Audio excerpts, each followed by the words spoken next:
नमो विष्णुपादाय कृष्णपृष्ठाय भूतले श्रीमते कृतदास अधिकारी इति नामिने।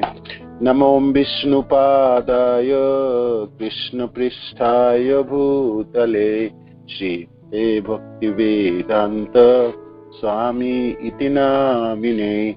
नमस्ते सारस्वते देवे गौरवाणी प्रचारिणे निर्विशेष शून्यवादी पाश्चात्य देशतारिणे। श्रील प्रभुपाद की जय, गुरु महाराज की जय, निताय गौर प्रेमानंदे। ओम अज्ञानतिमिरन्धस्य ज्ञानाञ्जनशलाकया चक्षुरुन्मीलितं येन तस्मै श्रीगुरुवे नमः। श्रीचैतन्यमनोभीष्टं स्थापितं येन भूतले स्वयं रूपकदा मह्यं ददाति सपदान्तिकम्। श्रील रूप गोस्वामी पाद की जय, भक्ति स्वामी सिंधु की जय।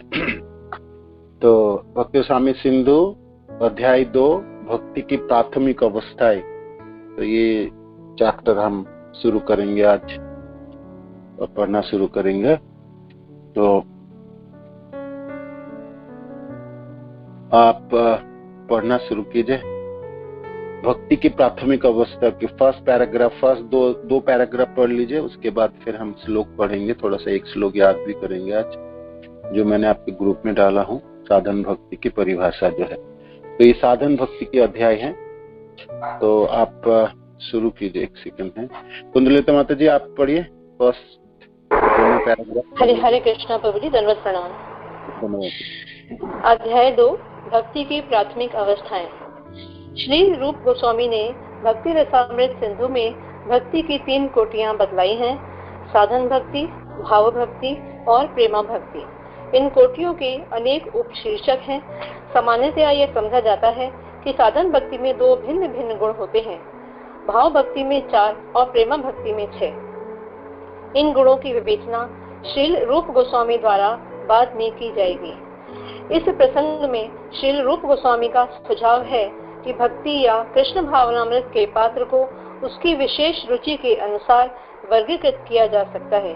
वे कहते हैं कि भक्ति मनुष्य के पूर्व जन्म से चली आ रही सतत प्रक्रिया है।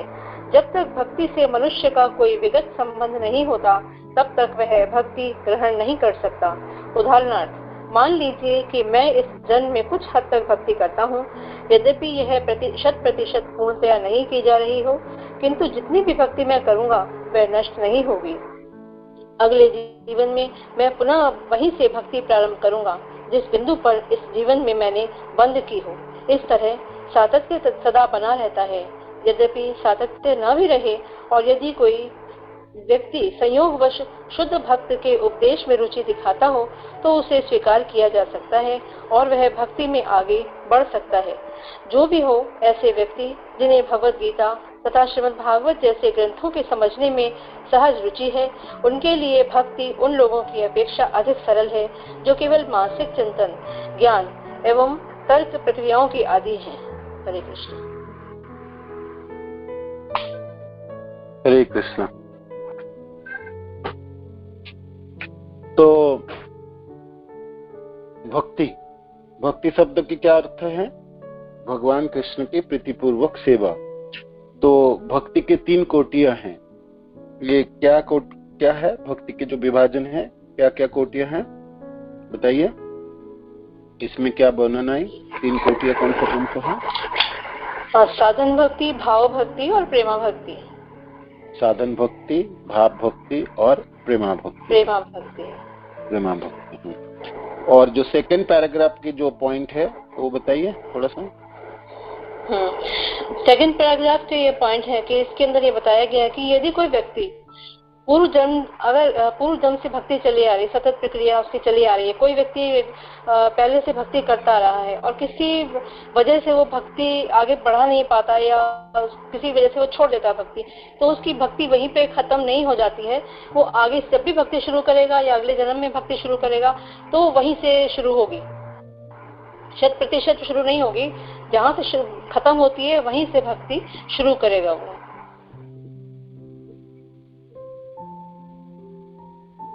तो भागवत गीता में कौन सा श्लोक है, कोई बता सकते हैं जो ऐसा वर्णन है?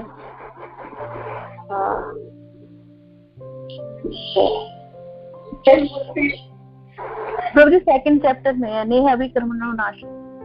आप पूरा श्लोक बताइए। पूरा याद नहीं है पूरा। किसको याद है ये श्लोक? हरे कृष्ण प्रभु जी। हरे कृष्णा, बताइए, मतलब बताइए। नेहा विक्रमनाशोस्ति प्रत्यवायो न विद्यते स्वल्पमपि अस्य धर्मस्य त्रायते महतो भयात्। इस भक्ति की प्रक्रिया में कोई हानि नहीं है, कोई ह्रास नहीं है और कोई नष्टि नहीं है। जो कोई भी भक्ति अल्प कुछ मात्रा में भी करते हैं तो उसको बहुत बड़ा बड़ा भय से मुक्ति मिलता है। हरे कृष्णा। बहुत सुंदर। यस, दादा श्यामचंद्र प्रभु आप बोल रहे थे, कुछ बताइए। हरे कृष्णा प्रभु। मुझे श्लोक पूरा तो याद नहीं आ रहा, लेकिन भगवान कृष्ण डायरेक्ट में बताते हैं, श्रीमताम गेह, ऐसा कुछ भगवान कृष्ण बोलते हैं कि वो दोबारा जिसका योग नष्ट हो जाता है, योग से जो भ्रष्ट हो जाता है, वो या तो बहुत भक्ति घर में जन्म लेगा या तो बहुत धनी व्यक्ति घर में जन्म लेगा, और दोबारा से कंटिन्यू करेंगे। तो श्रीमताम गेह ऐसा कुछ बहुत वर्ड यूज करते हैं। श्रीमताम सुचिताम गेह योग भ्रष्ट अभिजायते। आप भक्ति के रास्ते पे चल रहे हैं और मानो कि किसी वजह से वो पूरा नहीं भी कर पा रहे हैं, तो जितना भी है वो शाश्वत रहता है। और श्रील प्रभुपाद नेहा विक्रमनाशोस्ति श्लोक के तात्पर्य में लिखते हैं, जे भौतिक स्तर पर प्रारंभ किए जाने वाले किसी भी कार्यों की पूरा करना होता है, अन्यथा सारे प्रयास निष्फल हो जाता है। किंतु कृष्ण भावनामृत में प्रारंभ किया जाने वाला कोई भी कार्य अधूरा रहकर भी स्थायी प्रभाव डालता है। अतः ऐसा कर्म करने वाले का कोई हानि नहीं होती, चाहे यह कर्म अधूरा ही क्यों ना हो जाए। यदि कृष्ण भावनामृत का 1% भी कार्य पूरा हुआ हो तो उसका स्थायी फल होता है। अतः अगली बार 2% से शुभारंभ होगा। किंतु भौतिक कर्म में जब तक 7% सफलता प्राप्त ना हो तब तक कोई लाभ नहीं होता। तो ये है भक्ति की ये मिठास, है ना। तो यहाँ पर इस श्लोक में ये वर्णन आई जो सेकंड पैराग्राफ में। तो सेकंड पैराग्राफ पे पॉइंट्स और बताइए, बड़ा सुंदर पॉइंट्स है ये, एक दो है। एक तो आपने ये कहा जो भक्ति शाश्वत रहता है, जहां आपने छोड़े इस जीवन में अगले जीवन में वहां से आप शुरुआत होगी, है ना, नष्ट नहीं होती। नेहा विक्रमणात् अस्ति प्रत्यवायु न विद्यते स्वल्पम अपि अस्य धर्मस्य सुअल्पम न सुअल्पम अपि अस्य धर्मस्य त्रायते महतो भयात्। ना इसको ह्रास होता ना हानि होता है। थोड़ी सी भी किए गए कार्य, थोड़ी सी भी भक्ति महान भय से आपको बचा के ले जाता है। तो ये एक पॉइंट है। इसमें एक दूसरा पॉइंट है यहाँ पर श्रील प्रभुपाद बोलन, जब तक भक्ति से मनुष्य का कोई विगत संबंध नहीं होता तब तक यह भक्ति ग्रहण नहीं कर सकता। उदाहरण तो मान लीजिए कि मैं इस जन्म में कुछ हद तक भक्ति करता हूँ, यद्यपि वह 100% पूर्णता नहीं की जा रही है, किंतु जितना भी भक्ति में करूंगा वह नष्ट नहीं होगा। अगले जीवन में मैं पुनः वही से भक्ति प्रारंभ करूंगा जिस बिंदु पर इस जीवन में मैंने बंद की हूँ। इस तरह सातत्य सदा बना रहती, कंटिन्यूटी बनी रहती है ना, कंटिन्यूटी चलती है। किंतु मेरी प्रश्न एक आप बताइए, मानो कि किसी को पिछले जीवन में कोई भक्ति किया ही नहीं, तो फिर इस जीवन में वो शुरुआत नहीं कर सकता, माने कुछ भी नहीं कर सकते हैं क्या? तो ये प्रश्न का उत्तर बताइए कोई। इसमें श्रील प्रभुपाद लिखते हैं पिछले जीवन में कुछ किए हैं, तो इसमें शब्द है ना, जब तक भक्ति से मनुष्य का कोई विगत संबंध नहीं होता तब तक वह भक्ति ग्रहण नहीं कर सकता। इस लाइन को कैसे देखेंगे आप, कैसे इसको आप समझते क्या समझ आप, है ना? तो ये थोड़ा बताइए इसमें प्रभु जी ऐसा मान सकते हैं कि अगर संयोगवश अगर वो किसी शुद्ध भक्ति से उपदेश सुनने में रुचि रखता है और उसे स्वीकार कर लेता है, उसे स्वीकार करता है, नहीं सॉरी, अगर वो उपदेश सुनने में रुचि रखता है, उसको इसमें इंटरेस्ट आने लगता है, तो उसे भक्ति में स्वीकार किया जा सकता है।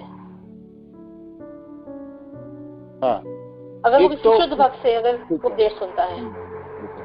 पिछले जीवनों में कुछ भक्ति है, कुछ किया है, तो वो व्यक्ति तो भक्ति करेंगे इस जीवन में वहां से शुरुआत करेंगे, है ना।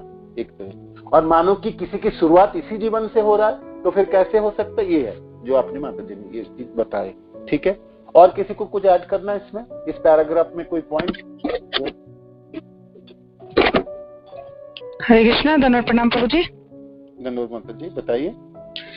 प्रभु जी, जैसे जो भक्ति उन्मुख सुकृति अर्जित करते हैं, जैसे भक्तों की हेल्प करके या दान देके अचानक से भक्तों को, तो वो भी तो मेरे ख्याल से आने वाले जन्म में भक्ति अर्जित कर सकता है ना। हाँ, ये भी एक पॉइंट है। भक्तन्मुखी सुकृति, 3 प्रकार की सुकृति होती है, कर्मन्मुखी सुकृति, ज्ञानन्मुखी सुकृति और भक्ति उन्मुखी सुकृति, है ना। भक्तन्मुखी सुकृति कहलाता है।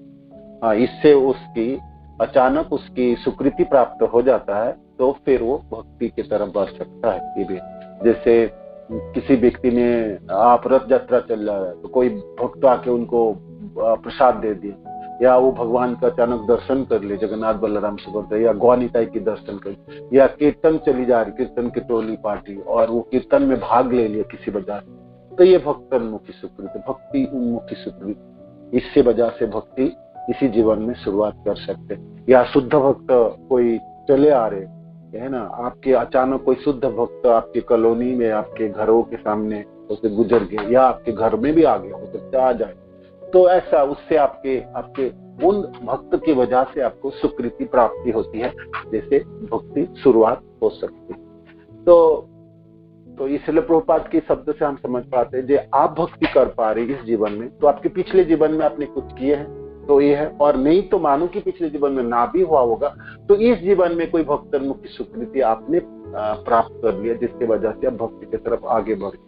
एक तो ये पॉइंट। दूसरी, भक्ति में किए गए जो कार्य, आपको कभी मायूस नहीं होनी चाहिए। जितना भी आपने किए, ये तो अद्भुत इसकी अक्षुद्धता रहती है, शाश्वत रहेंगे, कभी क्षय नहीं होने वाला है, कभी भी क्षय। भौतिक संसार के किए गए कार्य कितने भी अच्छे हो ना, उसको वो सब नष्ट हो जाएंगे। आपकी भौतिक ज्ञान, आपकी धन, आपकी जान, आपकी शरीर से कमाए गए सब कुछ नष्ट हो जाएंगे, किंतु भक्ति कभी भी नष्ट नहीं होगी और अक्षुण्ण रहती है। तो ये कार्य। हरे कृष्णा प्रभु जी। तो ये जो पिछले जन्म में भक्ति करते रहे हैं, तो उनको जो भक्ति मिलती है, जैसे उनका जन्म हुआ तो ऐसे घर में हुआ, ब्राह्मण कुल में या बहुत पैसे वाले घर में, तो वहाँ पहले से भक्ति होती आ रही है, तो वो उसमें जुड़ जाते हैं।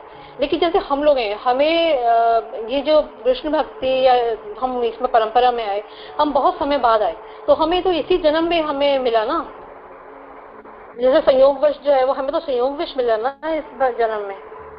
हाँ, आपको भक्तन्मुखी सुकृति इसी जीवन में प्राप्त हुआ, गुरुदेव की कृपा प्राप्त हुई, वैष्णव जनों की कृपा प्राप्त हुई।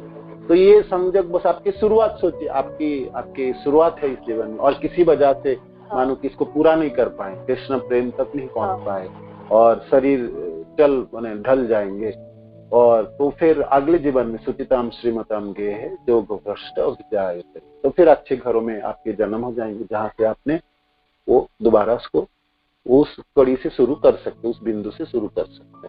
ठीक है ना? ठीक है प्रभु, धन्यवाद।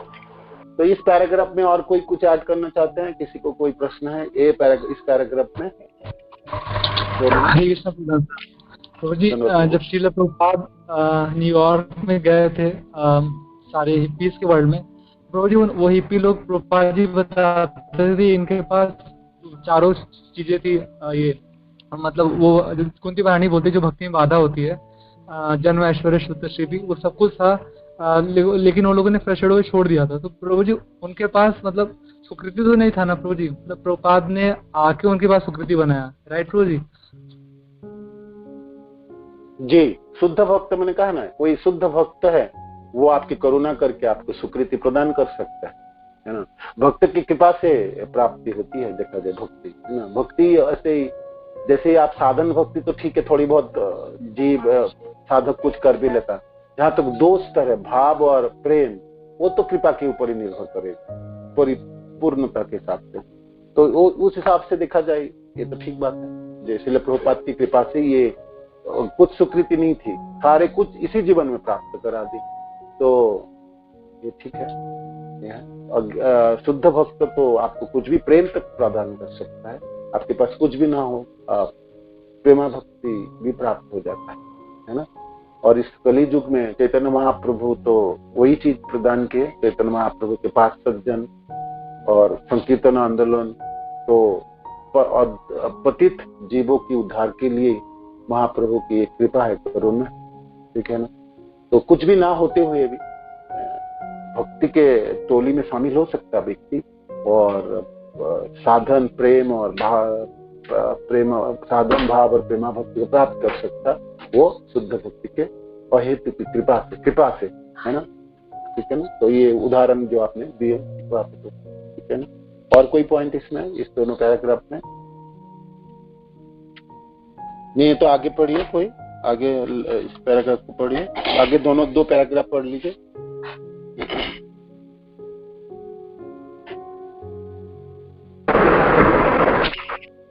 इस कथन की पुष्टि के लिए प्राचीन काल के विद्वानों ने बहुत प्रमाण दिए हैं।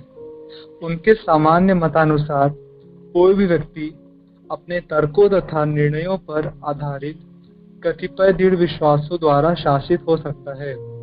दूसरा व्यक्ति जो उससे भी बड़ा तर्कशास्त्री है, इन निष्कर्षों को काटकर दूसरा सिद्धांत स्थापित कर सकता है। इस तरह तर्क का मार्ग न तो सुरक्षित है न निर्णायक। इसलिए श्रीमद् भागवत की संस्कृति है कि मनुष्य को चाहिए कि वह आचार्यों के पद चिन्हों का अनुसरण करे। श्रील रूप गोस्वामी ने अपनी कृति भक्ति रसामृत सिंधु में भक्ति का सामान्य विवरण दिया है। इसके पूर्व भक्ति की 3 कोटियां बताई जा चुकी हैं: साधन भक्ति, भाव भक्ति तथा प्रेमा भक्ति। अब श्रील रूप गोस्वामी साधन भक्ति का वर्णन करना चाहते हैं। साधन का अर्थ आगे पढ़ूं? नहीं, इस दोनों पैराग्राफ अब हम तो ये साधन भक्ति की परिभाषा आप बताएंगे श्री रूप गोस्वामी पाद।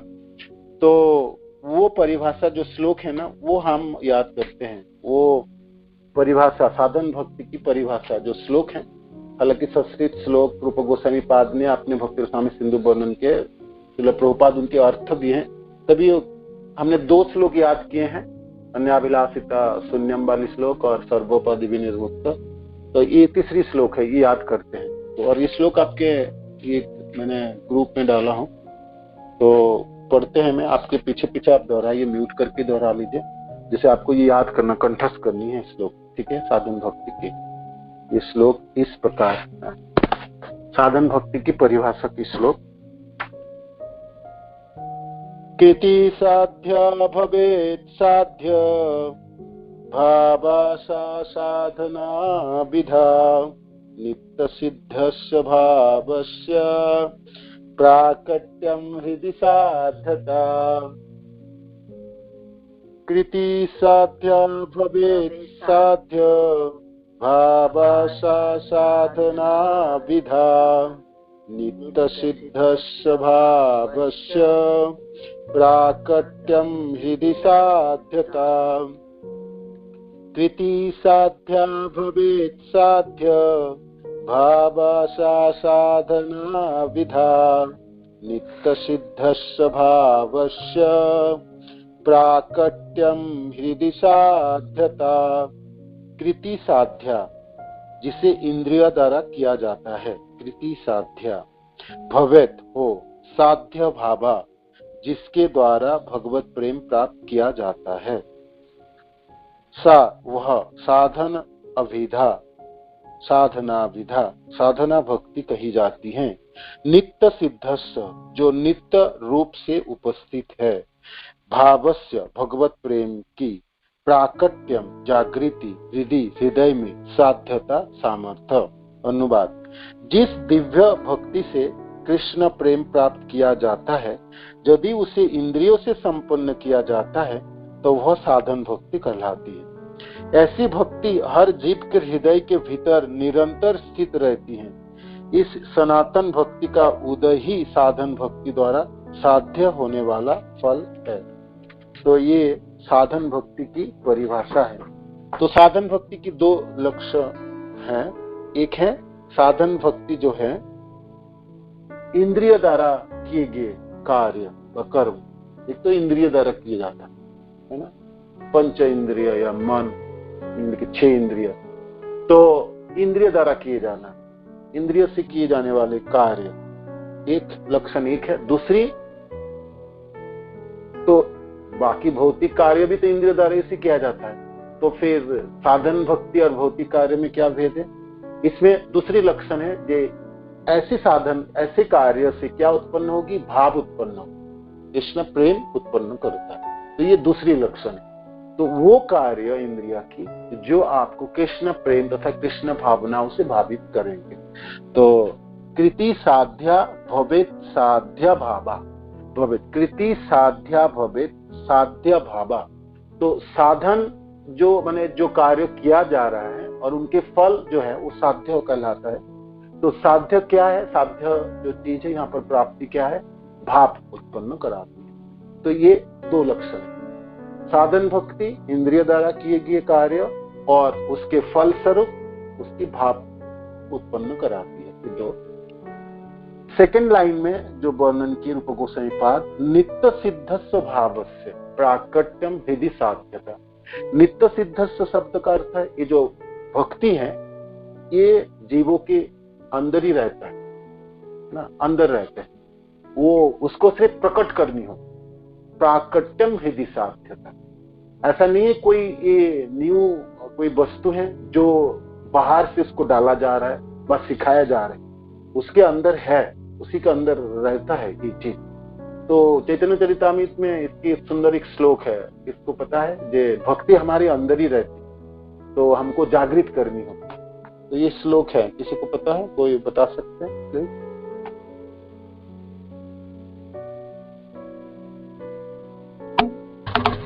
हरे कृष्ण। हरे कृष्ण, बताइए प्रभु जी।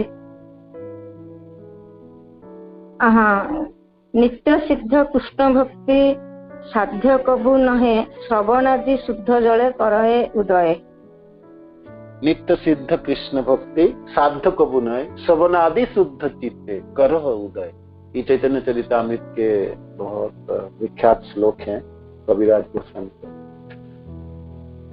नित्य सिद्ध कृष्ण प्रेम साध्य कबू नहे, जो नित्य सिद्ध है, जो कृष्ण प्रेम है, ये नित्य है, ये विराजमान रहती है साधक जीवों के हृदय के अंदर, मनुष्य के हृदय के अंदर रहती है ना। नित्य सिद्ध कृष्ण प्रेम साध्य कबू नहे, इनको जबरदस्ती करके आप नहीं ला सकते या बाहर से आप सीख नहीं सकते, ये आपके अंदर है ना, छिपा हुआ है।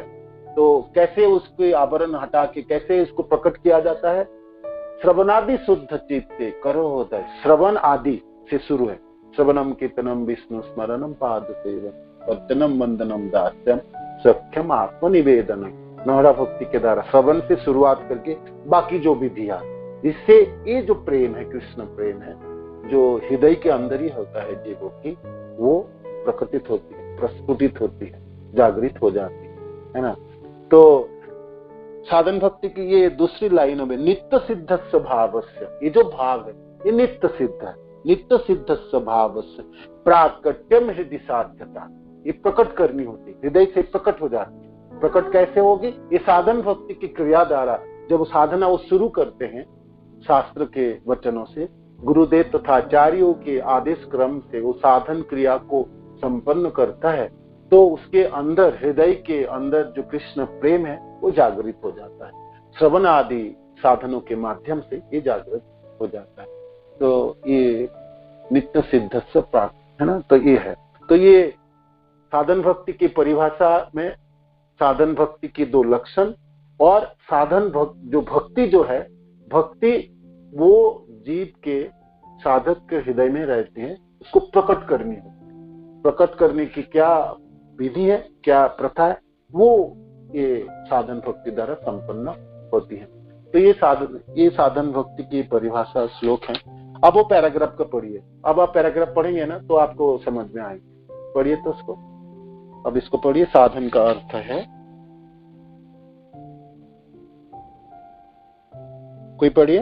इस साधन का अर्थ है, हरे कृष्णा। मैं पढ़ूं प्रभु जी? हाँ पढ़िए पढ़िए। मैं धर्म प्रणाम प्रभु जी। जी, साधन का अर्थ है अपने इंद्रियों को किसी विशेष प्रकार के कार्य में लगाना। अतएव साधन भक्ति का अर्थ हुआ अपनी विभिन्न इंद्रियों को कृष्ण की सेवा में लगाना। इनमें से कुछ इंद्रियां तो ज्ञानार्जन के लिए होती है और कुछ सोचने, अनुभव करने तथा इच्छा करने के निष्कर्षों को संपादित करने के निमित्त होती है। अतः साधन का अर्थ है मन तथा इंद्रियों को व्यवहारिक भक्ति में लगाना है। यह साधन किसी कृत्रिमता को विकसित करने के लिए नहीं होता। उदाहरणार्थ एक शिशु चलने का अभ्यास करता है, यह चलना अस्वाभाविक नहीं होता। शिशु में चलने की क्षमता मूलतः रहती है और केवल थोड़े से अभ्यास से वह एक अच्छी तरह चलने लगता है। इसी तरह परमेश्वर की भक्ति प्रत्येक जीव की प्राकृतिक प्रवृत्ति है। यहाँ तक कि आदिवासी जैसे सभ्य असभ्य लोग भी प्रकृति के नियम द्वारा प्रदर्शित किसी अद्भुत घटना को नमस्कार करते हैं और इसकी प्रशंसा करते हैं कि हर अद्भुत दृश्य या घटना के पीछे कोई न कोई परम शक्ति होती है।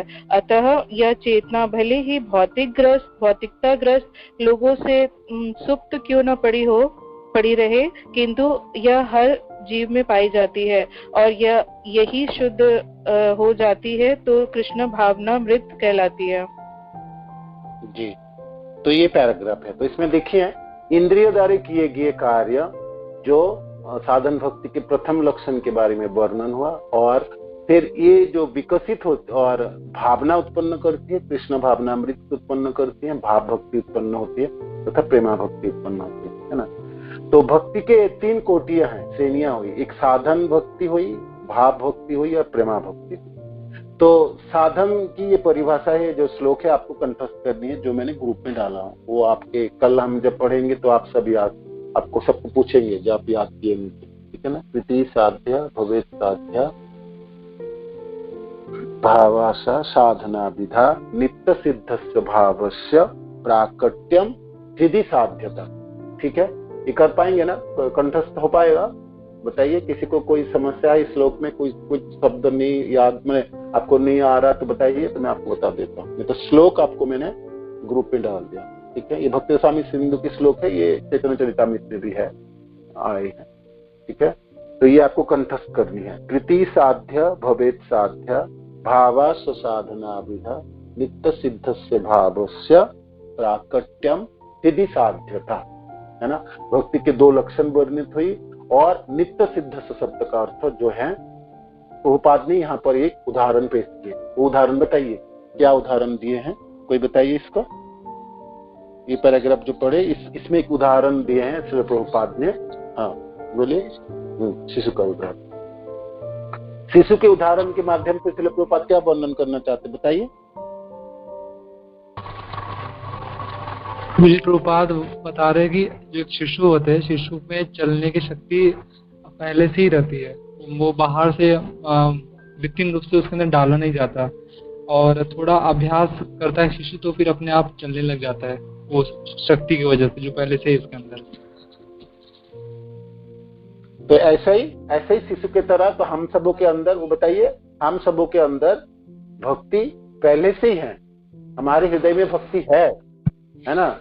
हमको बाहर से जबरदस्ती करके इसको डालने की जरूरत नहीं है, अंदर है ही है।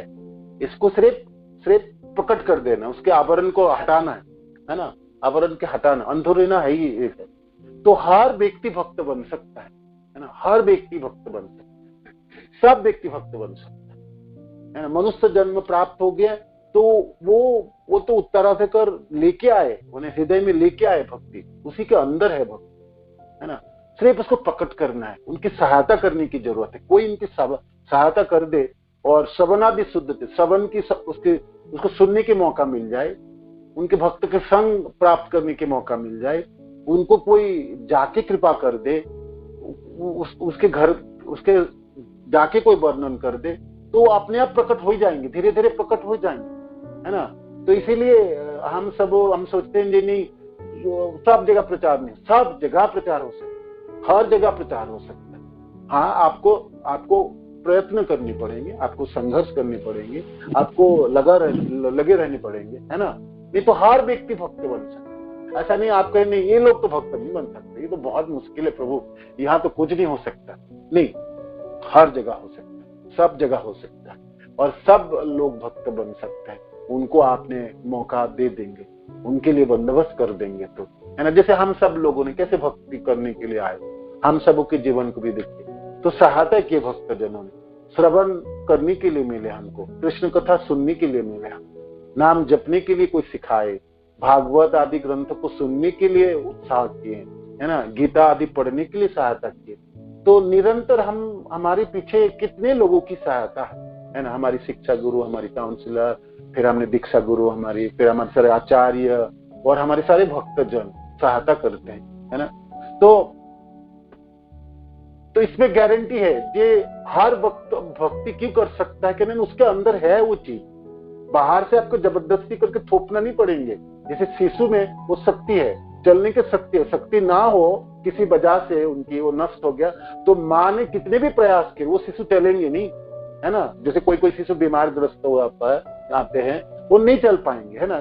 अंदर ना शक्ति मानो कि उसका नष्ट हो चुका है, तो फिर नहीं, कितने भी सिखाओ नहीं होगा। जैसे पक्षी की बच्चे को माँ खिलाती है और उड़ाने के लिए कोशिश करते थे, उड़ने के लिए प्रयास करते, सब धक्के लगा देते, है ना। तो वो डरती है, फिर वो पंख को फैलता है और फिर आकाश में उड़ने लगती है। तो उसके अंदर शक्ति है पहले से, नहीं तो नीचे गिर पड़े और मर जाए, है ना। तो अंदर शक्ति है, हमको वो अनुभव नहीं है ना। हम सोचते नहीं है, ये मायाग्रस्त होके जीव जन्म में भौतिक संसार के कलमश ग्रस्त होने के नाते वो जो शक्ति उसके अंदर है वो आवरित हो गया, ढक गई, है ना। कलमश से माने जैसे धूल जैसे किसी आईना में होता ना, मिरर पे पड़ती है, धूल की प्रलेप पड़ता है, 1 स्तर हुआ, 2 स्तर, 4 स्तर, ऐसे पढ़ते पढ़ते वो उसकी जो मिरर की जो क्षमता है वो नष्ट हो जाता है, लगता है वो है ही नहीं, वो तो कोई उसमें प्रतिबिंब नहीं हो सकता, कुछ देख नहीं सकते।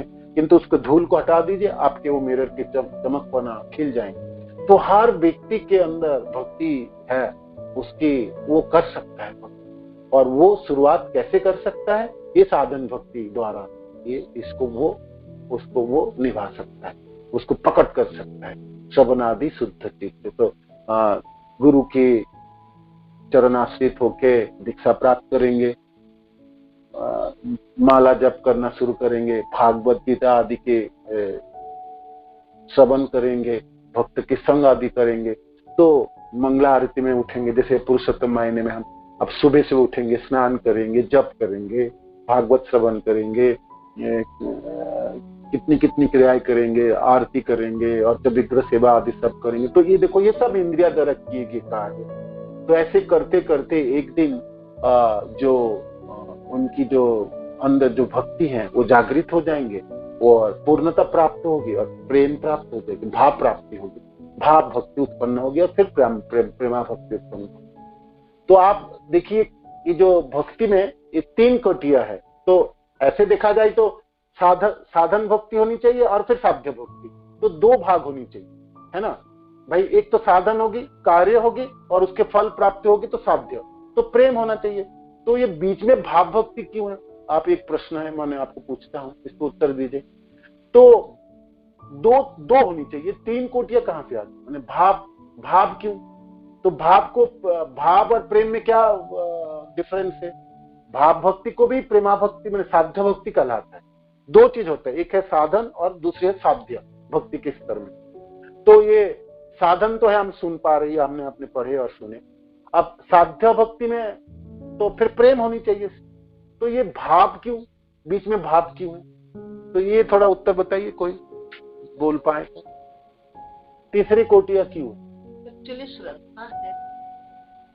बोलो। भाव भक्ति को प्रेमा भक्ति क्यों नहीं कहा जा सकता? ये तो साध्य है। यस, बताइए। भाव के बिना भक्ति में रुचि नहीं मिलेगी। हरे कृष्ण प्रभु जी, दंडवत प्रणाम। हरे कृष्ण, धन्यवाद। नहीं, मैंने कहा भाव के बिना भक्ति में एक ही कोटि क्यों नहीं किए? भाव और प्रेम दो अलग कोटि क्यों बनाए? ये तो साध्य भक्ति है, साधन किया तो उसको फल प्राप्ति हुआ, तो ये एक ही कोटियां क्यों नहीं हुई? दो अलग क्यों? हरे कृष्ण प्रभु, बताइए। हरे कृष्ण प्रभु जी, दंडवत प्रणाम। धन्यवाद, बताइए। प्रभु जी, फिर वो जो है इंटरेस्ट लेके जो भक्ति करता है, पहले तो जो है ना साधन से मन से जो है ना रेगुलर ऐसे भक्ति करता है कि भाई चलो मंगला में चले गए, या हमने माला कर ली, 2 माला कर ली, 4 कर ली।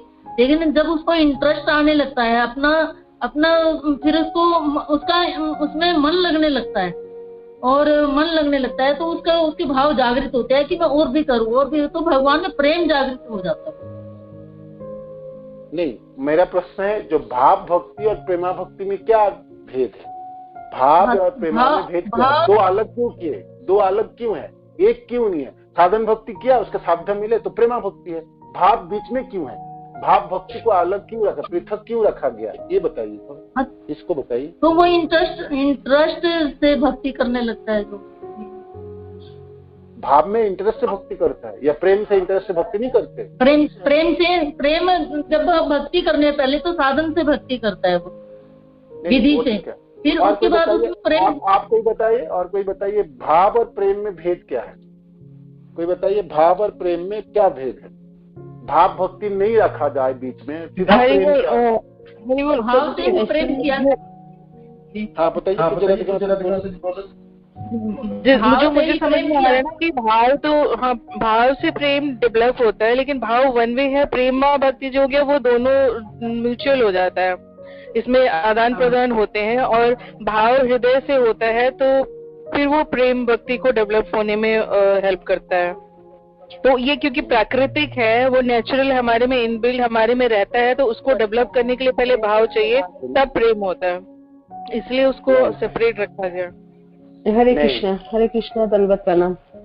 ऐसे नहीं है, जो भाव एक हो रहा है भगवान के प्रति, एक श्रद्धा हृदय में जागृत होगा, अब प्रेम हो रहा है जो वो सेवा है, तो ऐसे नहीं। भाव में तो सेवा ही है, सेवा तो हर जगह, ठीक है ना? और कोई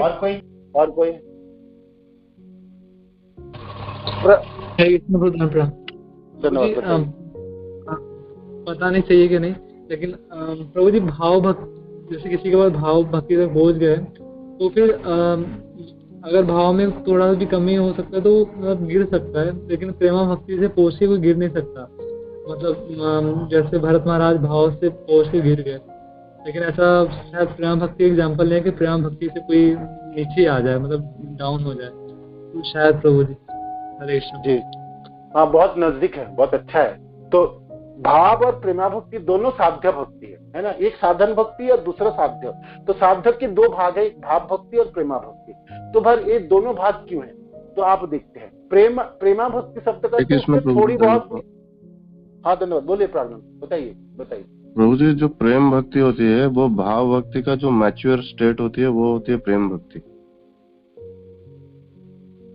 हाँ, मैच्योर स्टेज शब्द का अर्थ है प्रेमा भक्ति में थोड़ी बहुत भी कलमश नहीं है, और रंच मात्र भी आपकी अपराध नहीं है, कलमश नहीं है, बिल्कुल आप शुद्ध हो चुके हैं। और प्रेमा भक्ति से आप गिर नहीं सकते, आपके पतन नहीं होंगे, है ना?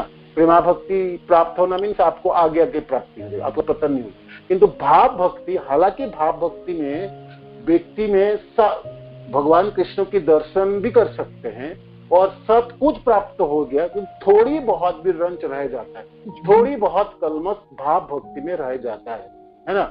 कोई थोड़ा बहुत इच्छा, छोटी सी इच्छा रह जाता है, बहुत बड़ी भारी भरकम नहीं है, किंतु थोड़ा बहुत कलमश या थोड़ी बहुत रह जाता है। जैसे अपराध है, अपराध की सिलसिला कड़ी इतनी लंबी होती है, वो भाव भक्ति में भी वो थोड़ा बहुत उसको रहने के चांसेस है। तो प्रेमा भक्ति में थोड़ी बहुत नहीं है, तो इसलिए भाव भक्ति को प्रेमा भक्ति के साथ नहीं जुड़ा जा सकता। प्रेमा में बिल्कुल शुद्ध है, 100% है, किंतु भाव में थोड़ी बहुत भी कलमश तथा अपराध बोध रहता है। जैसे उदाहरण के तौर पे भरत महाराज की उदाहरण है ना। भरत महाराज सब कुछ छोड़ छाड़ के पुलह आश्रम आए, अपनी वो भाव भक्ति में स्थित थे, कर ही रहे थे सब कुछ, किंतु वो हिरण के बच्चे में आसक्त हो गया और शरीर छोड़ते समय हिरण के बच्चे को याद करके शरीर छोड़े, जतगतवान है ना, वो हो गया ना। भगवान को याद करने की जगह उन्होंने क्या याद किया, हिरण के बच्चे, तो उसका गति क्या हुई, हिरण जोनि में प्राप्त हो गई। हालांकि वो जातिस्वर रहे, मैंने पिछले जीवन को उनको याद रही। और फिर आप सब कथा जानते हैं जो हिरण जोनि में भी उन्होंने भगवान को याद कर पाए, भगवान की स्मरण करते थे। हिरण जोनि छोड़ने के बाद वे जड़ भरत के रूप में अपने शाश्वत जीवन को प्राप्त कर लिए थे। तो भाव भक्ति से पतन होने के चांसेस है ना। और भाव भक्ति में थोड़ी बहुत रंजिश रह जाता है और कलमश रह जाता है, तो इसीलिए भाव भक्ति को प्रेमा भक्ति के साथ नहीं जोड़ा जा सकता। तो मेरी प्रश्न अब है, जब भाई भाव भक्ति को प्रेमा भक्ति से नहीं जुड़ा जा सकता, इसको साधन भक्ति के साथ क्यों नहीं जुड़ा जा सकता, तो इधर की तरफ जोड़ दो, है ना। तो वो कैसा नहीं हो सकता, ये प्रश्न को उत्तर दीजिए। ये प्रश्न के तो उत्तर आपको पता चले। जो भाव भक्ति को प्रेमा भक्ति के साथ नहीं जोड़ा जा सकता, क्योंकि भाव भक्ति में थोड़ी बहुत कलमश तथा अपराध रह जाती है ना। किंतु मेरी अब प्रश्न है, भाव भक्ति को आप साधन भक्ति में क्यों नहीं जोड़ सकते, उसको साधन के साथ जोड़ दो तब तो, है ना। ऐसा क्यों नहीं है, वो प्रश्न को उत्तर दीजिए, बताइए, कोई कोशिश कीजिए। भाव भक्ति को साधन भक्ति के साथ क्यों नहीं जोड़ा जा सकता, प्रेमा भक्ति के साथ नहीं जोड़ा जा सकता, समझ गए आप। साधन के साथ क्यों नहीं जोड़ सकते इसको, बताइए कोई। हरे कृष्णा, दंडवत प्रणाम प्रभु जी। प्रभु जी, साधन भक्ति में अनर्थ बहुत होते हैं, भाव भक्ति में अनर्थ खत्म हो जाते हैं, इसलिए नहीं। भाव भक्ति में थोड़ी बहुत अनर्थ तो रहते ही है, ये तो आप रहते हैं, ऐसी बात नहीं है, नहीं रहता, थोड़ा सा रहता है, मैंने कहा। तो उस हिसाब से तो इसको साधन भक्ति के साथ जोड़ दो, ये ठीक रहता। तो फिर 2 ही रहता है, विभाजन 3 क्यों भाई, बताइए। इसका अर्थ है, इसकी उत्तर ये है, साधन भक्ति के फल क्या है ना। इस श्लोक में देखिए, कृति साध्या भवेत साध्या भावा या साधना विधा। साधन भक्ति के फल क्या है, साधन भक्ति के फल है भाव भक्ति, हुआ ना। साधन भक्ति के माध्यम से आपको भाव को प्राप्त होता है, तो ये साध्य। तो जो वस्तु फल के तरफ आता है उसको आप साधन में कैसे जोड़ सकते, नहीं जोड़ सकते ना। साधन की फिर मूल क्या रह जाएगी, साधन के द्वारा आपको ये प्राप्ति हो रही है ना, तो ये साध्य है। तो इसलिए भाव भक्ति साध्य के रूप में गिना जाता है। हालांकि इनको प्रेमा भक्ति में नहीं जोड़ सकते, इसको कारण बताया। और साधन में नहीं जोड़ सकते क्योंकि साधन की फल है, साधन के फल को साधन के साथ जोड़ दो तो फिर उसका तो कोई मीनिंग, अर्थ रही नहीं। तो इसीलिए साधन भक्ति के साथ भी नहीं जोड़ा जाता। इसीलिए भक्ति के 3 कोटि है, साधन भक्ति, भाव भक्ति और प्रेमा भक्ति। हालांकि नहीं तो दो स्तर होती है, साधन और साध्य होती है। तो इस साध्य के 2 भाग है, भाव और प्रेमा। तो भाव को प्रेमा भक्ति से क्यों नहीं जोड़े वो बताए, और भाव को साधन में भी क्यों नहीं जोड़ा जाए वो भी हमने आपको बता दी। तो ये है भक्ति की, इसमें है। धन्यवाद, बताइए प्रभु जी। हम ऐसे सोच सकते हैं क्या, जो जैसे कि साधन भक्ति, भाव भक्ति और प्रेमा भक्ति, जैसे कि ये भक्ति के जैसे 3 स्तर जैसा है। जैसे कि पहला जो स्तर होता है वो साधन भक्ति, उसको हम करते हैं डिफरेंट इंद्रियों को साधना में लगा के भक्ति के लिए रुचि, जो पहला वो फर्स्ट स्टेप होता है कि भक्ति के लिए हमारा अंतर वो रुचि होता है, स्पृहा बढ़ती है। एंड फिर उसके बाद हम लोग भाव भक्ति में आते हैं। भाव से कोई वात्सल्य भाव से, कोई दूसरे भाव से ऐसे प्रेम करने लगते हैं, बट उसमें भी हमारा कुछ ये रहता है, अनर्थ हो सकता है, कुछ भी हो सकता है, वो मीडियम स्टेट होता है।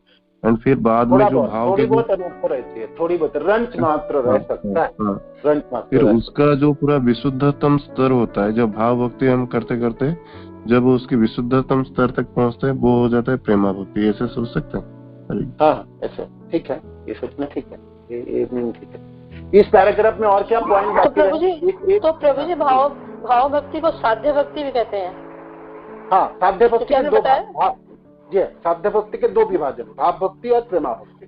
साधन भक्ति के एक ही कोटि, साधन है ना, साधन भक्ति और फिर साध्य भक्ति। तो साध्य भक्ति के 2 विभाजन है, भाव भक्ति और प्रेमा भक्ति। प्रेमा भक्ति, ठीक है। ठीक है। तो इस पैराग्राफ के और कोई पॉइंट बाकी रहे आप बता पढ़िए। एक वो आदिवासी जनों की बात आई, तो इसको कोई समझाइए थोड़ी सी। एक पॉइंट है ना, आदिवासी की बात आई है ना, पढ़ो। ये कोई क्या समझाना चाहते हैं? श्रील प्रभुपाद ने यहाँ एक उदाहरण। हरे कृष्णा प्रभु। हाँ बताइए प्रभु, बताइए। प्रणाम प्रभु जी। हरि बोल। हरे कृष्ण, धन्यवाद, प्रणाम। बताइए प्रभु। हाँ प्रभु जी, मतलब प्रभुपाद जी का मूड है कि आदिवासी जो बहुत ही असभ्य होते हैं, लेकिन उनके अंदर भी भक्ति का बीज होता है, और जो ही वो मतलब थोड़ा सा संग पाते हैं साधु के संग का, या उन्हें प्रेरणा मिलता है, तो वो भी सरलता से भक्ति उनके अंदर जागृत हो जाता है। हरे कृष्ण। हरे कृष्ण। नहीं, वो तो ठीक है, ये ठीक बात है, किंतु यहाँ पर आदिवासी जनों की एक बात है श्रील प्रभुपाद वर्णन की है, वो किस उद्देश्य से की है और वो क्या है, वो पढ़े अपने इसको, आपके बुक है। यहाँ तक कि आदिवासी जैसे असभ्य लोग भी। हरे कृष्ण प्रभु जी। एक्सेप्टेबल मोड में रहते हैं, तो एटलीस्ट ना मतलब वो उनको गेन करने, मतलब एक्सेप्टेबल मोड में वो प्राप्त करने के लिए कुछ भी रहते हैं। तो जब उनको असभ्य है, सब कुछ है, लेकिन फिर भी उनको कोई चीज जैसा दिखता है अद्भुत, तो फिर उसको नमस्कार करते हैं ना। तो इसका मतलब है कि वो कुछ भी ग्रास करने के लिए रेडी रहते हैं, इसलिए शायद उनको फिर वो चेतना उनकी जागृत हो पाती है। ऐसा कुछ समझा रहे क्या? नहीं, ये जो लाइन प्रभु जी, हाँ बताइए। इसमें प्रभु जी श्री प्रभुपाद जो कहना चाहते हैं, जो मैं समझ पा रही हूँ, उसमें वो बताना चाहते हैं कि जो आदिवासी हैं वो भी जो है कोई अद्भुत घटना देखते हैं या कुछ ऐसा देखते हैं, तो वो उसको हमेशा नमस्कार करके चलते हैं। तो वो जानते हैं कि उन्हें पता है कि कोई ना कोई परम शक्ति है जो इस संसार को चलाती है या हमें चलाती है। इस कारण वो हमेशा किसी भी घटना को नमस्कार करते हैं, और वो प्रकृति के जो नियम हैं उनके द्वारा जो भी घटना होती है उसको नमस्कार करते हैं, क्योंकि वो जानते हैं कि हर एक चीज के पीछे कोई ना कोई परम शक्ति विद्यमान रहती है। वो परम शक्ति को प्रणाम करते हैं। ये वो हालांकि वो समझ नहीं पाते, वो समझा नहीं पाएंगे, किंतु वो जानते हैं जिसके पीछे कुछ ना कुछ रहस्य है, कोई ना कोई कारण है। तो ये चीजों की क्यों वर्णन की इसलिए प्रभुपाद अचानक इसको यहाँ पर क्यों बताया? आपको क्या बताना था? ये भक्ति जो है हृदय में रहती है जीवों के अंदर, है ना, उसको जागृत करने के। बेशक हम लोगों को पता नहीं, हम लोग नहीं समझ पा रहे कैसे करके भक्ति उत्पन्न, किंतु भक्ति रहती है ना, रखते हैं। तो ये जो रहस्य है, जो प्रकृति के अद्भुत कार्य है ना, कोई भी देखते हैं, तो वो आदिवासी लोग उसको ठीक से ना भी समझा पाए, किंतु वो समझते हैं कि कोई ना कोई पीछे होंगी, कोई ना कोई रहस्य होगी, इसके पीछे कारण है। तो ये बातों की यहाँ पर इसलिए वर्णन किया गया, जो भक्ति हृदय के अंदर रहती है उसको जागृत करनी पड़ती है ना, उसको जागृत करना होता है। तो मूलभूत उसके पीछे है, आपके हृदय में पहले से है ये भक्ति, आपको साधन भक्ति द्वारा उसको प्रकट करनी है। तो इसको समझाने के लिए एक शिशु की उपमा दी है और ये आदिवासी जनों की उपमा दी है, तो दोनों याद रखिएगा, ठीक है। यह आगे वाले पैराग्राफ पढ़िए फिर, और पढ़ना शुरू कीजिए। कोई कौन पढ़े? नर्मदा माता जी पढ़िए। हरे कृष्णा।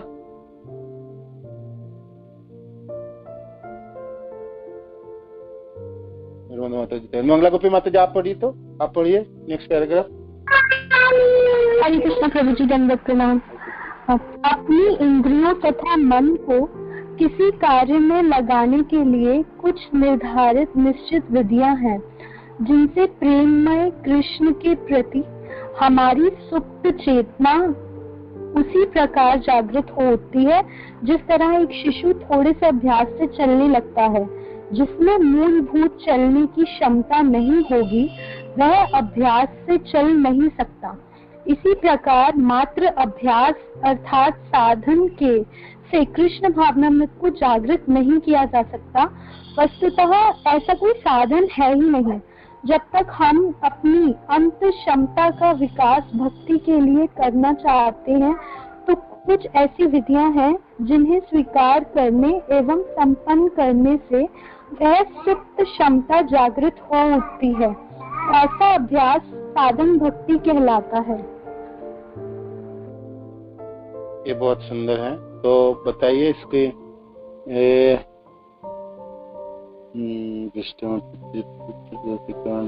कृष्ण को कोई बताइए इसके पॉइंट्स बताइए, क्या आप श्रील प्रभुपाद यहाँ बताना चाहते हैं? ये राधा लीला माता जी आप बताइए।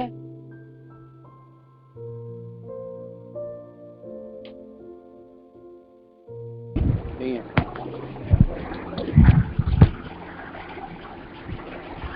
हरे कृष्णा प्रभु जी, धन्यवाद, प्रणाम। धन्यवाद। बताइए। ये जिस तरह शिशु थोड़े से अभ्यास से चलने की कोशिश करता है, इसी तरह हम ठीक है, आप सुनिएगा। कोई और बताइए, किसी ने कौन बताएंगे इसको? हाँ, मैं बताऊँ प्रभु जी। हरे कृष्णा। हाँ, हरे कृष्ण, बताइए। हाँ, जिस प्रकार शिशु जो है थोड़े से अभ्यास से चलने लगता है, वो चलने इसलिए लगता है क्योंकि उसमें शक्ति पहले से होती है। और उसी प्रकार से कोई भी भक्त होता है वह थोड़े से अभ्यास से ही भक्ति करने लगता है। अगर किसी भी भक्त को थोड़ा सा भी किसी भक्त का संग मिल जाता है तो वह अपनी भक्ति में आगे प्रोग्रेस कर लेता है, इसलिए क्योंकि वो उसके अंदर पहले से भक्ति होती है। ऐसा है। और कोई? ठीक है। और कोई बताइए इसके ऊपर पॉइंट्स। और आप बोलिए प्रभु जी, आप बोलिए। ये सब बताइए। ओके प्रभु जी, प्रभुपाद बता रहे हैं कि अगर किसी शिशु के अंदर चलने की क्षमता नहीं होंगे तो बाहरी अभ्यास से वो चल नहीं पाएंगे। तो यहाँ पर प्रभुपाद बताते हैं कि अंतर क्षमता को विकसित करने के लिए, जो अंदर शक्ति है उसको विकसित करने के लिए कुछ ऐसा अभ्यास जिसके द्वारा जागृत होता है, तो वो है साधन भक्ति। ये बता रहे हैं। तो कुछ ऐसी विधियों का पालन करने से साधन भक्ति जिसकी वजह से हमारा जो अंदर सोया हुआ वो है शक्ति, वो जागृत होता है प्रभु। तो इस चीजों को हम कैसे देखेंगे? इससे हमारा हम सब जनों को हौसला मिलता है ना, क्या बताइए? माने ये बहुत बड़ी बात है। नहीं जे हम कभी कभी मायूस हो जाते हैं, जे नहीं मेरे से तो होंगे नहीं, ये सब होने वाला नहीं, ये प्रेम जागृत नहीं होने वाला, और ये आंखों से आंसू भी नहीं आने वाले, और नहीं होंगे भक्ति। कभी कभी होते ना, हम करते करते एक बार किसी वजह से कोई समस्या आ जाती तो हम कह देते नहीं होने वाला, भक्ति होने वाला नहीं। तो हम इससे क्या सीख ले सकते हैं? तो क्या हमको शिक्षा प्राप्त हो सकता है? बताइए थोड़ी। हरे कृष्ण प्रभु जी, दंडवत प्रणाम। हरे कृष्ण। हाँ, बताइए प्रभु। प्रभु जी, जो साधना जो भक्ति होती है, मतलब साधना का मतलब होते है हम अपनी इंद्रियों को एक प्रैक्टिस में लगा रहे हैं उसको। तो जो होता है, जो हमारे अंदर जो सुप्त रहता है, वो जो क्षमता जो रहता है सुप्त स्तर में, वो हम प्रैक्टिस करते करते उसको जागृत करते हैं, ताकि वो जब जागृत होता है फिर वो हमारे जो क्षमता जो जब बढ़ती है, फिर वो होता है हमको वो भक्ति में अग्रसर करती है, जिसको हम मतलब जो चीज जो एक गोल रहता है कि हाँ यहाँ तक जैसे जाएगा, तो फिर वो जब उसी स्तर के लिए वो जैसे कि एग्जाम्पल दिया गया है यहाँ पे एक शिशु का, तो उसके अंदर वो जो चलने का जो ये होता है वो सुप्त अवस्था में रहता है। हम उसको हाथ पकड़ के ऐसे ऐसे चलाने की जो करते हैं वो एक साधना होती है। उसके अंगों को हम उसको एक प्रैक्टिस करते हैं, ताकि उस प्रैक्टिस की वजह से ही वो चलने के लिए उसके अंदर वो क्षमता का जो होता है कि वो हाँ कर पाता है।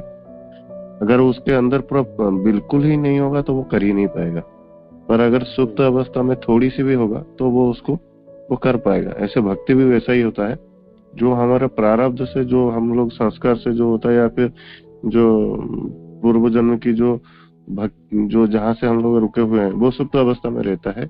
हमको ये साधना भक्ति हो गया, वैष्णव संघ हो गया, इसी तरह से वो एक साधना की तरह जैसे कि प्रैक्टिस होता है, जिसकी वजह से वो सुप्त जो रहता है वो फिर से जागृत होता है, जागृत हो जाएंगे। हाँ, हम फिर से आगे की तरफ चल पाएंगे, आगे बढ़ सकता है। Practice in devotional service, Prabhupada कहते हैं डिवोशन है ना, ये साधन भक्ति। तो अभ्यास अभ्यास से हम अपने उसको जागृत कर पाएंगे और हर व्यक्ति जागृत कर पाए। वो अभ्यास करे, जैसे हम सब अभ्यास करते चले जाए, हाँ, ठीक ठीक अभ्यास करते रहें गुरुदेव के आदेश क्रम में, भक्तजनों के आदेश क्रम में, तो हम इसमें पूर्णता प्राप्त हो जाएंगे, स्वाभाविक भाव भक्ति हो जाएंगे, फिर प्रेमा प्राप्त हो जाएंगे। ठीक है ना? तो ये है, तो ये याद रखिएगा। आगे वाला पैराग्राफ पढ़िए। प्रभुपाद आप सबों को पागल कहते हैं, उन्माद, हम लोग उन्मादग्रस्त हैं, क्यों? इसको पढ़िएगा और फिर पढ़िए कोई आगे पैराग्राफ, नेक्स्ट पैराग्राफ। हरे कृष्णा, दंडवत प्रणाम प्रभु जी। प्रत्येक जीव भौतिक शक्ति माया के वशीभूत होकर उन्मत्ता की असामान्य स्थिति में जकड़ा रहता है। श्रीमद् भागवतम में कहा गया है, सामान्यतः बद्ध जीव उन्मत्त होता है क्योंकि वह सदैव ऐसे कार्यों में लगा रहता है जो बंधन तथा दुख के कारण है। आत्मा अपने मूल रूप में सच्चिदानंद स्वरूप है। भौतिक कार्यों में फंसने के कारण ही वह दुखी, नश्वर तथा अज्ञानी बन गया है। यह विकर्म के कारण है। विकर्म का अर्थ है ना किए जाने वाले कर्म। अतः हमें साधन भक्ति का अभ्यास करना चाहिए, जिसका अर्थ यह होता है कि प्रातःकाल मंगला आरती, शिव विग्रह पूजा की जाए, कतिपय भौतिक कार्यों से दूर रहा जाए, गुरु को नमस्कार किया जाए और उन अनेक विधि विधानों का पालन किया जाए जिनकी विवेचना क्रमशः यहाँ की जाएगी। इन साधनों से मनुष्य की उन्मत्तता जाती रहेगी। जिस प्रकार मनोरोग चिकित्सक के आदेशों से मानसिक रोग चला जाता है, उसी प्रकार साधन भक्ति से बद्धजीव की वह उन्मत्तता दूर हो जाती है जो माया के वशीभूत होने से उत्पन्न होती है। हरे कृष्णा। बताइए, प्रभुपाद आपको उन्माद कहलाते हैं, पागल बोल रहे हैं, या रूप गोस्वामी पाद हमको पागल कह रहे हैं सबों को, तो भाई इतनी कड़वी बात क्यों कह दी है? क्या कारण है? हम सब पागल हैं क्या? उन्माद है क्या? उत्तर है आपके पास, हम सब पागल हैं क्या? हरे कृष्णा। मैं बताऊं प्रभु जी? हाँ बताइए प्रभु जी। इसलिए कह रहे हैं वो कि हम ऐसे भौतिक कार्यों में लगे रहते हैं जो हमारे बंधन और दुख का कारण होता है, जबकि उन कार्यों का हमें कोई लाभ नहीं होने वाला, जो क्योंकि हम जानते हैं हम आत्मा है और आत्मा सच्चिदानंद स्वरूप है, पर फिर भी हम आत्मा से जुड़े हुए कार्य ना करके भौतिक बंधनों में बंधने वाले कार्य करते हैं। सुंदरी माता जी, प्रभुपाद तथा रूप गोस्वामी पाद हम सबों को उन्माद कहते हैं, ये ठीक बात है? आप मानते हैं ऐसे?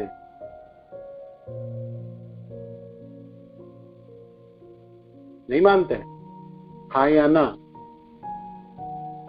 और कोई? हरे कृष्णा प्रभु जी, धन्यवाद प्रणाम। हाँ बताइए, बताइए श्याम सुंदर माता जी, बताइए क्यों पागल कर रहे हैं हमको? प्रभु जी, हम पागल इसलिए हैं क्योंकि है जो हम अपने जीवन के लक्ष्य को भूल के बैठे हुए हैं कि भगवान की तरफ हमारा झुकाव कम है और अपनी इंद्रिय तृप्ति की तरफ ज्यादा है। इसलिए प्रभुपाद जी हमें पागल कह रहे हैं यहाँ पर, क्योंकि हम वो कार्य नहीं कर रहे जिससे कि हम मतलब इस जन्म मृत्यु के चक्र से छूटकर भगवान की सेवा कर पाए। इस भौतिक कार्य में फंसे हुए हैं, हम यहाँ दुखी हैं, फिर भी हम उन्हीं कार्य को बार बार करने में लगे। तो तीन तरह के कर्म हैं वर्णन आई, कर्म, अकर्म और विकर्म। इसमें विकर्म क्यों था? विकर्म हमने पाप कर्म है ना, जैसे चोरी करना, डकैती करना, बाकी जो व्यभिचारी करनी, धोखा देना, बाकी सब है जो विकर्म, जैसे मैंने पाप कर्म की बात है। कर्म शब्द का अर्थ जो स्वाभाविक कर्म है, नित्य नैमित्तिक कर्म है ना, और अकर्म है जिस कर्मों के फल आपने भगवान को निछावर करे, है ना, जिसको फल आपको लगने वाला। तो ये तीन तरह के कर्म है। तो ये विकर्म हमने पाप कर्म में जीव लग जाता है, हमारी प्रवृत्ति पापों में हो जाती, पाप में है ना, हमारी प्रवृत्ति देखो पापों में है और हम जकड़े जाते हैं पूरे जीवन भर।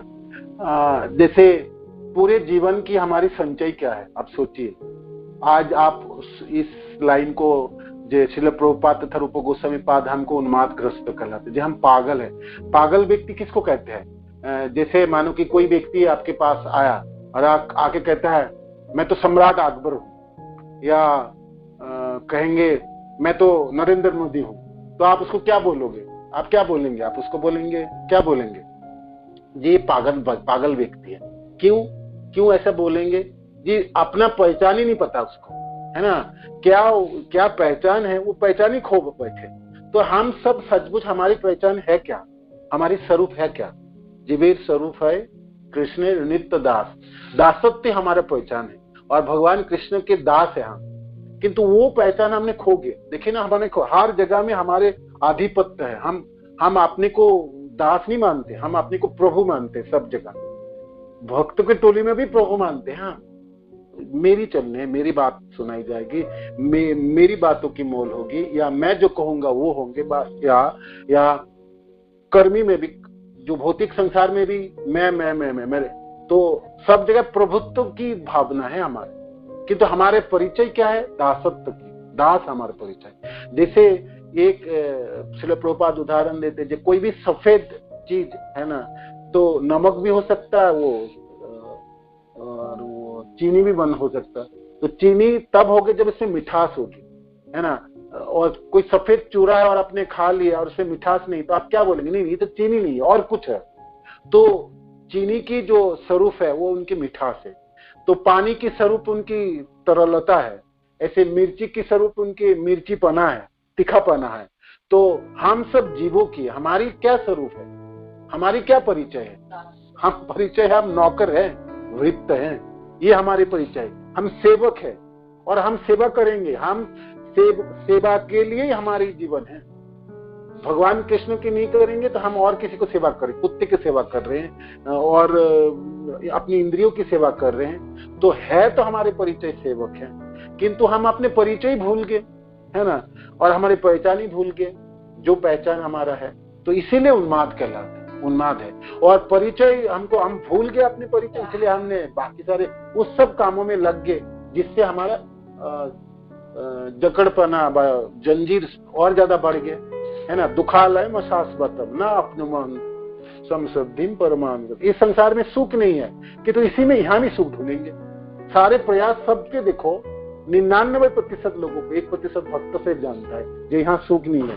यहाँ पागलपना मत बनो, यहाँ सुख की खोज ना करो। यहाँ से जल्दी निकलने की जाने की कोशिश करो। कितने जल्दी यहाँ से भाग सकते हो वो बंदोबस्त कर लो, तैयारी करो और यहाँ से भाग जाओ। जैसे किसी शहर में कोरोना हुआ तो सब लोग भागने की कोशिश कर रहे हैं ना, जहाँ जाओ जहाँ नहीं है, उस कंट्री में है जहाँ नहीं है ना।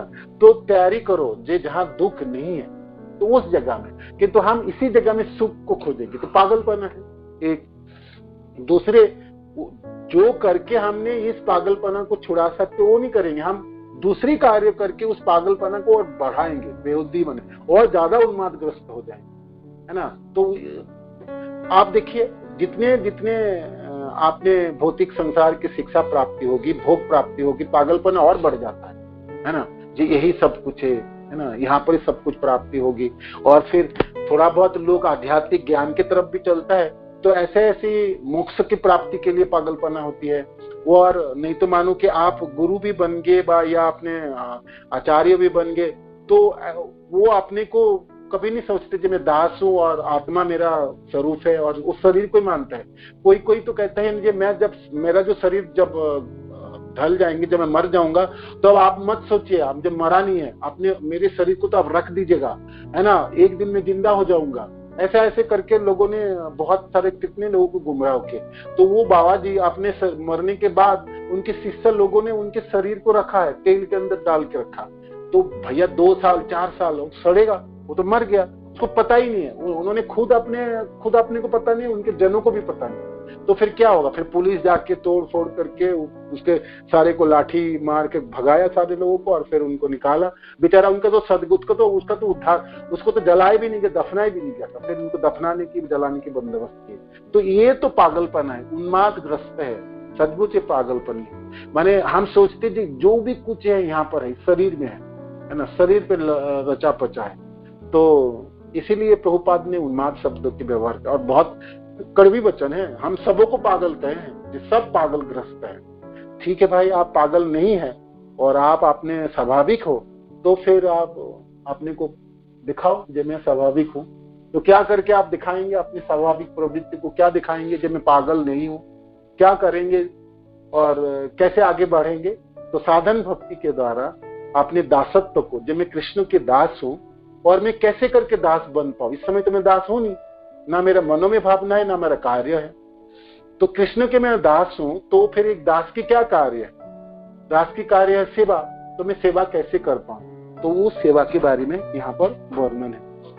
मंगल आरती करना और क्या क्या करना है, भागवत आदि के श्रवण करनी और विग्रह की सेवा करनी और गुरुदेव की चरणाश्रित होकर गुरु की वृत्ति नमस्कार करनी, भगवान कृष्ण भक्त जनों की नमस्कार, मैंने आपको अभ्यास करने, अपने सारे इंद्रियों की इस इधर की तरफ लगानी, दूसरे तरफ।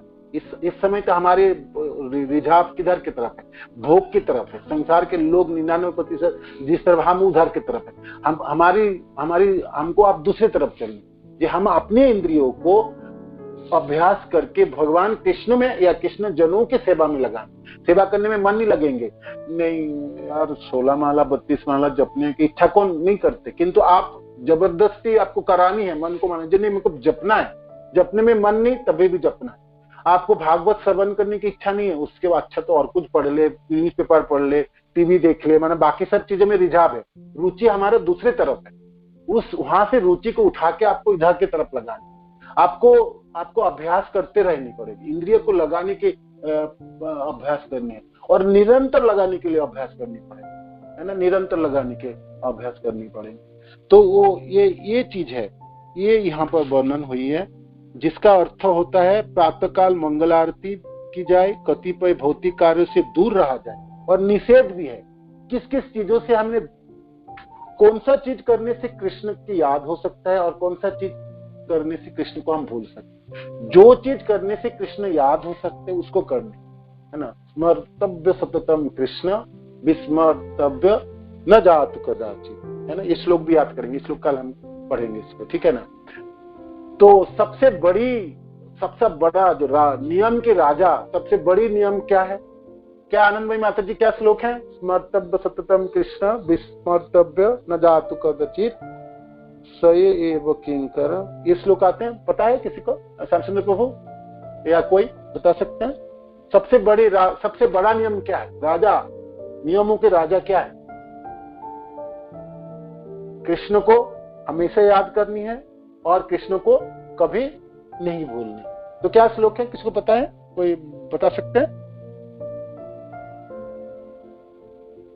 स्मर्तव्य सततम कृष्ण विस्मर्तव्य न जातु कदाचित, ये लेक्स 9 भूल जाते, सएव किंकर, सएव किंकर। ठीक है, वो कल हम इसको श्लोक को आपको ग्रुप में डाल देंगे, वो भी हम याद करेंगे श्लोक को, ठीक है।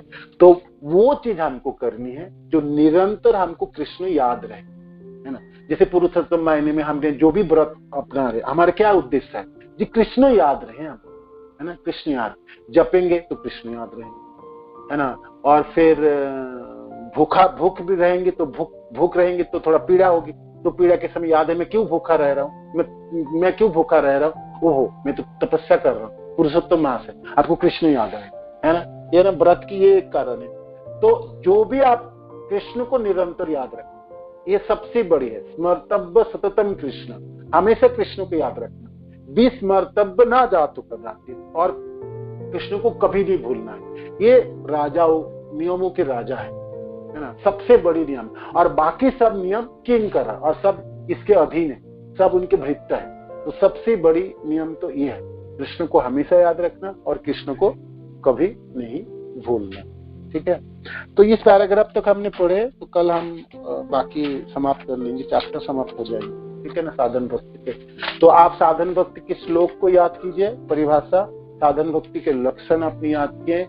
साधन भक्ति अंधुरोना होते हैं, उसके श्रील प्रभुपाद ने एग्जाम्पल दिए, वो सब एग्जाम्पल याद कीजिएगा। और रूप गोसाई पाद या श्रील प्रभुपाद हमको उन्माद कहते, क्यों कहते हैं, क्या कारण है, सचमुच हम पागल है क्या, और नहीं है तो आप अपने को बताइए, और है तो वो भी बताइए। तो ये सब हमने पढ़े यहाँ तक।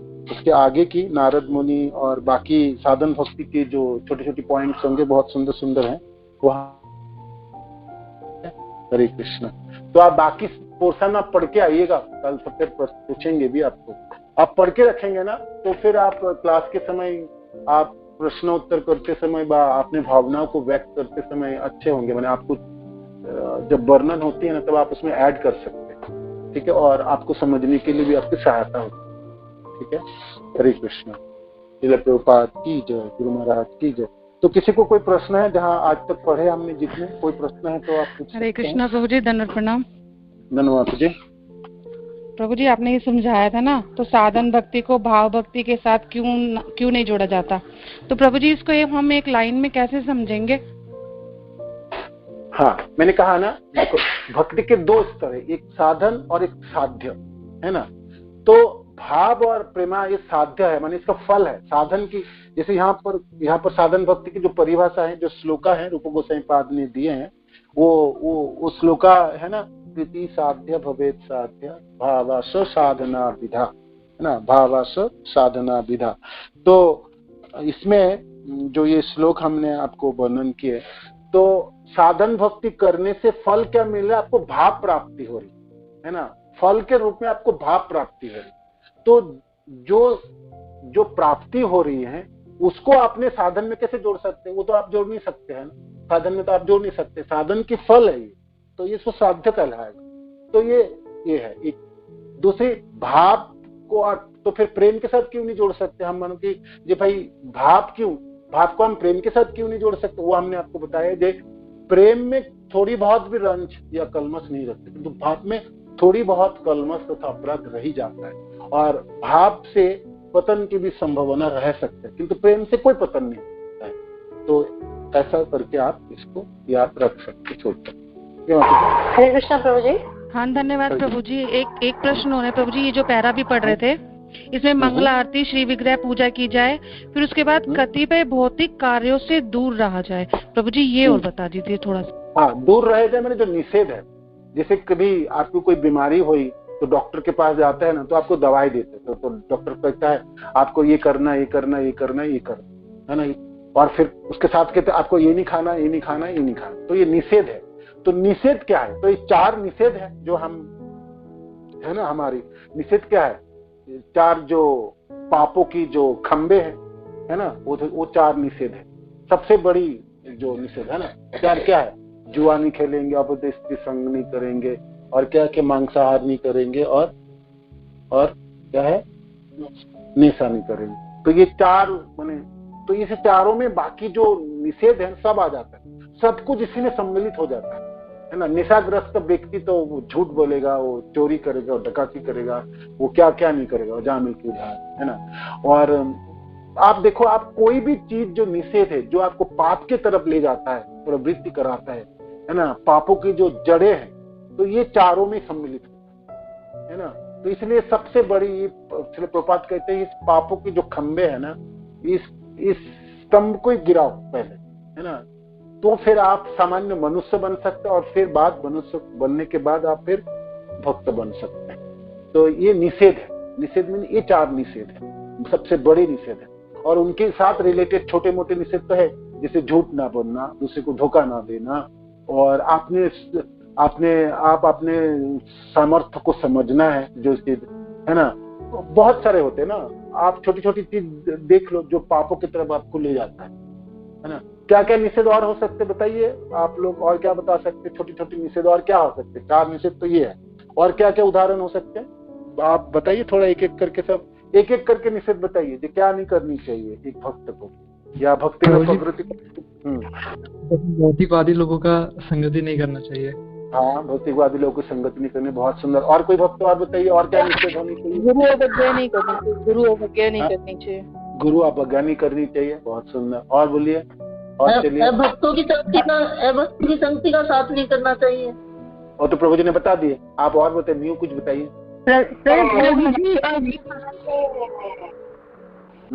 भगवान को ऑफर किया नहीं खाना चाहिए। हाँ, भगवान के ऑफर करेंगे, भगवान को भोग लगाएंगे, फिर प्रसाद ग्रहण करना चाहिए, बाहर की। हाँ बताइए। निंदा नहीं करनी चाहिए, प्रजल्प नहीं करनी चाहिए।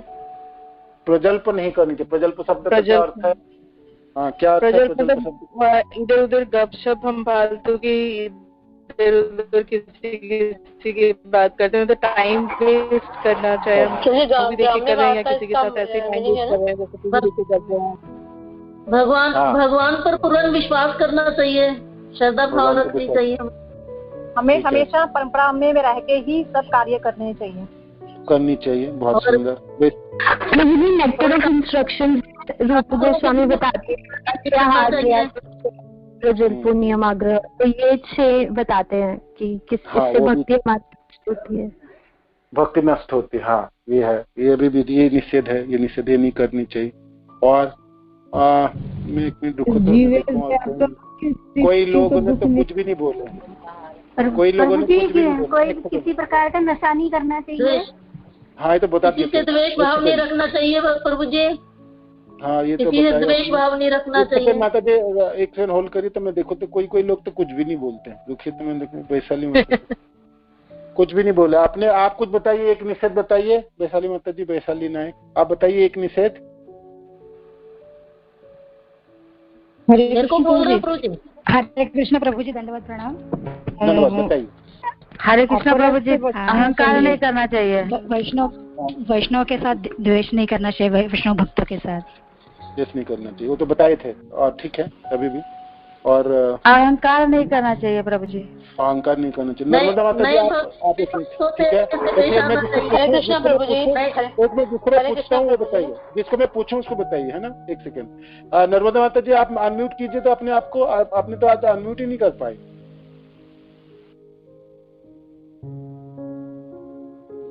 अनम्यूट नहीं है, ठीक है, कोई बात नहीं। श्यामा सुंदरी माता जी ने बताया, रत्न मंजरी माता जी ने, श्याम सुंदर प्रभु ने बताया, नरेश प्रभु, ललित मोहन प्रभु ने बताया, प्राग्नन प्रभु, अभिष्टा माता जी, सच्ची पूज्य राधिका माता जी ने, आनंदमयी माता जी ने, राधा सेविका, राधा सेविका। हाँ, धन्यवाद। इंदु माता जी, बताइए बताइए। किसी आप जीव बोलिए। को नहीं देना चाहिए। किसी जीव को नहीं, आपने निषेध बताना, निषेध बताना, क्या नहीं करनी चाहिए, क्या नहीं करनी चाहिए वो बताइए। नहीं देना चाहिए किसी को। किसी को क्या नहीं देना चाहिए? हरे प्रभु जी, किसी जीव को दुख नहीं देना चाहिए जो हम हाँ, करते दुख हैं। नहीं देना चाहिए। हाँ, दुख नहीं देना। ये तो दुखों की बहुत तरह तरह की होती है। सपोज किसी के लिए कोई चीज दुख होता है, वही चीज किसी के लिए सुख भी होता है। तो हाँ, ठीक है, माने किसी के दुख नहीं देना चाहिए, ये ठीक है, एक विधि है, एक निषेध है। आगे संजय प्रभु जी, संजय अग्रवाल, आप पता नहीं, आप बताइए तो प्रभु, अनम्यूट करिए और बताइए एक निषेध, एक भक्त को क्या नहीं करना चाहिए, बता सकते तो बताइए। सची प्रिया माता जी, आप बताइए एक निषेध, जो सब लोगों ने बोले वो नहीं, उसके अलावा।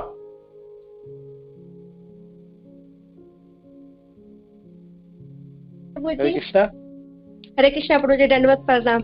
आज तो बृजकेश्वरी माता जी के क्लास में थे प्रभु जी, तो पढ़े तो नहीं है, फिर भी बोल रहे हैं कि बेविचार नहीं करना चाहिए, हिंसा नहीं करना चाहिए।